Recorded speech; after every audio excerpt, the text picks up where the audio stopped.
In the first part of the series, I've explained how we are propagandized by the privileged and powerful, and hence neurally wired, to irrational belief in necroliberalism and the Democrat Party. While the privileged profit off of this deadly and destructive system, constantly escalated by Republicans and Democrats alike, the rest of the people and the planet are involuntarily paying for it, even with their own lives. So what makes us compliant and complicit even in genocide? Why don't we vote against it? Welcome to Deconstructing Necroliberalism. To sum up the first part, we all stick to our belief in what is said and fearmongered about third parties and third-party voting by mainstream media and systemically privileged people with platforms, who are particularly inclined not only to favor and reconfirm their own in-group's belief system, but also to unconsciously favor the status quo, which is produced by this belief system and greatly privileges them and might marginalize you severely. But even if you experience and understand that both the status quo and our escalating necroliberal system are bad for you, you might still prefer what you believe to be a safe outcome, like a Democrat president, to a more risky process, like years of daily organizing and building a third party while Trump is governing, which would on average, however, and in the long run, lead to a better outcome than an ever-escalating fascistization and impoverishment brought to you by both Republicans and Democrats. That's similar to not changing the default settings of your new mobile. It really takes some cognitive effort to determine how all these specific functions work and what ethics changes to them will have. Even going through the lists of possible ringtones and message beeps can be quite tiring, so that you will stop that at one point, leaving it not to the best option. And intuitively, you know that very well, so that you don't even start with that effort at all, and simply stick to your default settings. Similarly, reading all the party platforms and listening to all the rather unknown third-party candidates to a sufficient extent to become able to make an informed decision about them, not to mention to really dive into the marginalized people's realities and perspectives, or even build a new party or national system resistance group, already sounds like an extremely effortful endeavor, which may make you shy away from that and resort to your usual voting pattern again. Or not voting. You really need to be really pissed off by the Dems to not do that. Probably you need to be extremely negatively affected yourself to undertake this effort.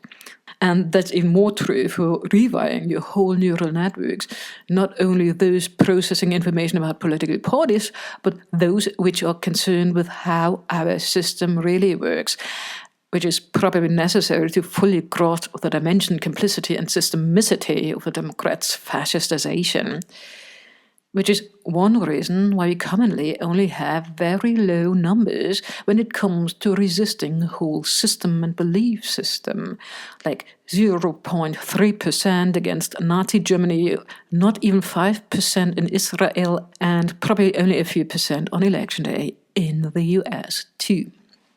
Relatedly, we also rather invest more resources in things that have already cost us something than altering our investments.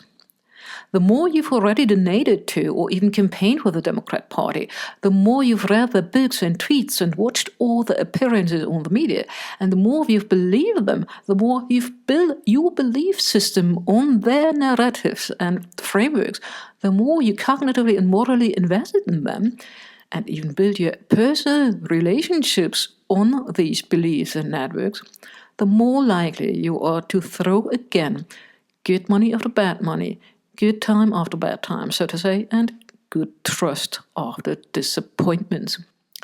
So, as a long-time voter of the Democrat or Republican Party, you might like their party and do it another unjustified favor again, just because you've done it so often already. Conversely, you might continue to hate a third party which you frequently smeared before, just because you devalue it to justify what you did to them in the past. And you literally make even more of all these investments the more you've actively participated in building this party and belief system yourself, even when only in a local chapter, for example. Because then you want to see value in it, although it's trash. You want to see value in what you've spent your whole life on. I mean, who would like to have revealed that they've wasted their whole precious life on and built their whole belief system on the deadly propaganda fairy tales of an evil, genociding, fascist party and deadly system? Story time. When I studied in Berlin in the late 90s, I've heard the story of a former professor of a university in the former GDR. Like so many, he was retired after the wall had come down, and now he had committed suicide. He had spent his whole life advocating for socialism, although he was a moderate critic of the state. His whole life he had firmly believed that his support for the state, a precondition for becoming a professor, and his role in this state was nevertheless valuable, that it was only through his moderate support for the state that he was uniquely able to help and protect dissenting students who would have otherwise been banned from getting a degree.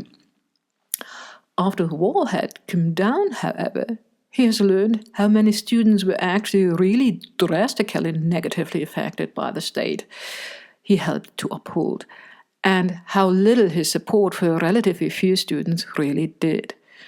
Even worse, during the 90s, ever more horror, atrocities, and abuses systemically enacted by the former GDR came to the fore.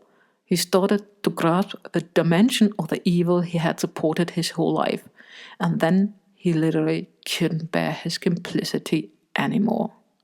So this might give you an impression of how powerful such biases are. They literally decide over life and death.